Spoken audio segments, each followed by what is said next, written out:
بسم اللہ الرحمن تمام ارکان کو، تمام افعال کو پورے طور پر صحیح ادا کرنا ضروری ہے۔ خاص طور پہ رکوع اور سجود کی کیفیت کو مسنون طریقے پر ادا کرنے کا پورا اہتمام ہونا چاہیے اور کرنا چاہیے۔ چنانچہ بخاری شریف کی روایت ہے، رسول اللہ صلی اللہ تعالی علیہ وسلم جب رکوع فرمایا کرتے، امکن یدیہ من رکبتیہ، آپ رکوع کے اندر اپنے دونوں ہاتھوں کو پورے جماؤ کے ساتھ گھٹنوں پر رکھا کرتے تھے۔ ابو داؤد، ترمذی اور نسائی میں صحیح سند کے ساتھ روایت ہے، آپ صلی اللہ علیہ وسلم نے فرمایا کہ جب تم رکوع کرو تو فاجعل راحتیک علی فخذیک علی رکبتیک، اپنی دونوں ہتھیلیوں کو رکوع میں اپنے گھٹنوں پر اچھی طرح رکھا کرو۔ مکن رکوع، رکوع کو خوب اچھی طرح ادا کرو۔ اور مزید فرمایا وامدد ظہرک، اپنی پیٹھ کو دراز کرو، اپنی کمر کو رکوع میں دراز کرو۔ اسی طرح مصنف ابن ابی شیبہ میں روایت ہے، آپ صلی اللہ علیہ وسلم نے فرمایا کہ رکوع کے اندر گدھے کی طرح کوہان نہ بناؤ۔ جیسا گدھا چارہ کھاتا ہے، گھاس کھاتا ہے، وہ اپنا منہ نیچے جھکا دیتا ہے اور اس پیٹھ اس کی کوہان کی طرح بن جاتی ہے۔ تو ایسا رکوع مت کرو کہ تم زیادہ جھک جاؤ اور پیٹھ میں کوہان نما شکل پیدا ہو جائے۔ صحیح مسلم کی روایت ہے، رسول اللہ صلی اللہ تعالی علیہ وسلم جب رکوع فرماتے، نہ سر اقدس کو کمر سے، پیٹھ سے نیچا کرتے اور نہ ہی اونچا کرتے، آپ اپنا سر مبارک ان دونوں حالتوں کے درمیان میں رکھتے تھے۔ یعنی رکوع کی حالت میں پیٹھ مبارک، کمر مبارک اور سر اقدس تینوں ایک سیدھ میں ہوتے تھے۔ اور اسی طرح مسند احمد میں روایت ہے صحیح سند کے ساتھ، رسول اللہ صلی اللہ تعالی علیہ وسلم جب رکوع فرماتے تو آپ کی پیٹھ مبارک، کمر اس قدر ہموار ہوتی کہ جب رکوع کرتے تو کمر پر پانی کا اگر کوئی برتن رکھ دیا جاتا تو وہ پانی نیچے نہ گرتا نہ بہتا۔ ان روایات کی روشنی میں رکوع کرنے کا طریقہ اور کیفیت معلوم ہوتی ہے کہ جب آپ رکوع کریں تو دونوں ہاتھوں کو گھٹنوں پر رکھیں اور مضبوطی کے ساتھ ہاتھوں کو جماؤ کے ساتھ گھٹنوں پہ رکھیں اور پیٹھ کو دراز کریں۔ سر پیٹھ اور کمر کے مقابلے میں نہ اونچا ہو نہ نیچا ہو، بلکہ درمیان میں، یعنی ان کی سیدھ میں ہو، اور درمیان سے کمر کے اندر کوہان نما شکل پیدا نہ ہو، اس قدر کمر ہموار ہو کہ اوپر پانی کا برتن رکھا جائے تو پانی نہ بہے نہ گرے۔ یہ ان روایات کی روشنی میں رکوع کی کیفیت اور اس کا طریقہ ہے۔ اسی طرح سجدہ بھی مسنون طریقے پر کیا جائے اور اس کا پورا اہتمام کیا جائے، یہ ضروری ہے۔ چنانچہ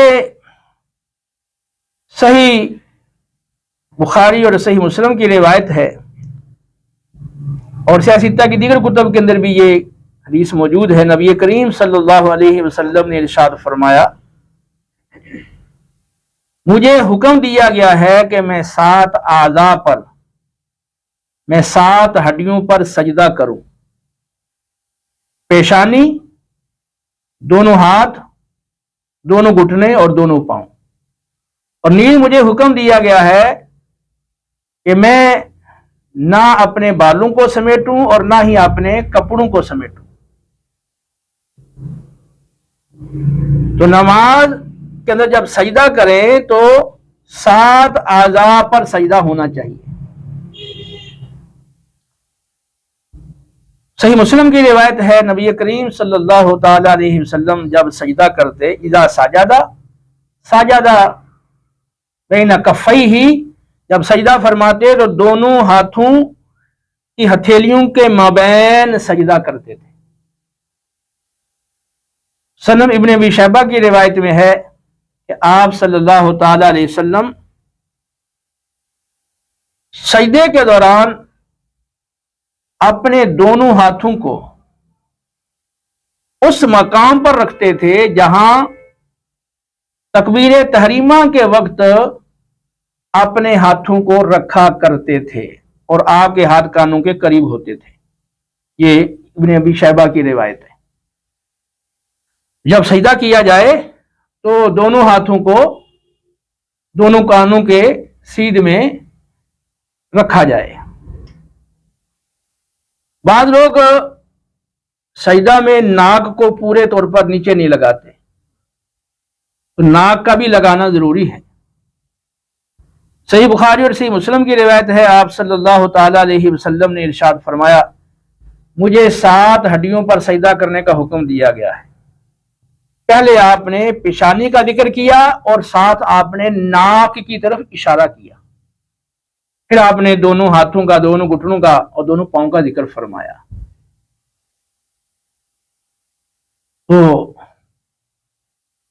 اس سے معلوم ہوا کہ ناک بھی نیچے لگائی جائے۔ ابو داؤد اور نسائی کی روایت ہے، آپ صلی اللہ علیہ وسلم جب سجدہ فرماتے تو پیشانی اور ناک کو پوری طرح زمین پر جما دیا کرتے تھے۔ تو جماؤ کے ساتھ ناک اور پیشانی نیچے زمین پر لگنی چاہیے۔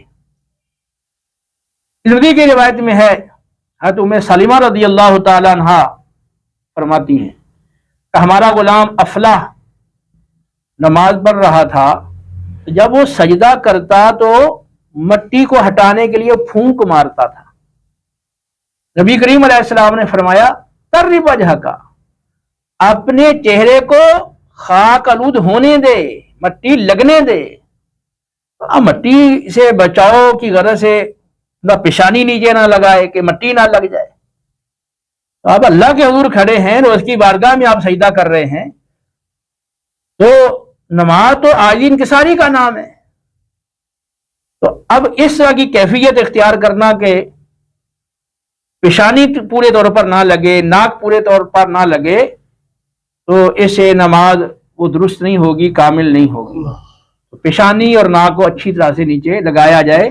فقہاء کرام نے فرمایا کہ اس قدر جماؤ کے ساتھ پیشانی اور ناک نیچے لگائی جائے کہ زمین کی سختی وہ محسوس ہو۔ بخاری کی روایت ہے، نبی کریم صلی اللہ تعالی علیہ وسلم جب سجدہ فرماتے تو دونوں پاؤں کی انگلیوں کے سروں کو، انگلیوں کے اطراف کو، یعنی انگلیوں کے سروں کو، کناروں کو قبلہ رخ رکھتے تھے۔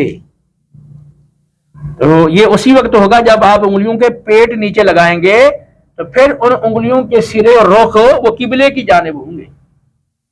صرف کنارے انگلیوں کے اگر نیچے آپ لگائیں گے تو وہ انگلیوں کا رخ سروں کا وہ قبلے کی جانب نہیں ہوگا۔ تو نبی کریم علیہ الصلوۃ والسلام، بخاری کی روایت ہے کہ جب آپ سجدہ فرماتے تھے تو آپ دونوں پاؤں کی انگلیوں کے سروں کا رخ قبلے کی جانب رکھا کرتے تھے۔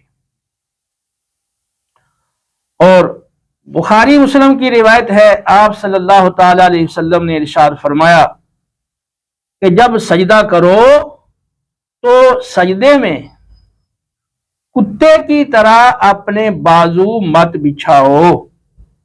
یعنی جب کتا بیٹھتا ہے تو وہ اپنے بازو زمین کے ساتھ لگا دیتا ہے اور بچھا دیتا ہے، تاکہ ہمیں حکم ہے کہ جب سجدہ کریں تو ہتھیلیاں تو زمین پر لگیں، لیکن یہ جو کونیاں ہیں، بازو ہیں، یہ اوپر اٹھے ہوئے ہوں۔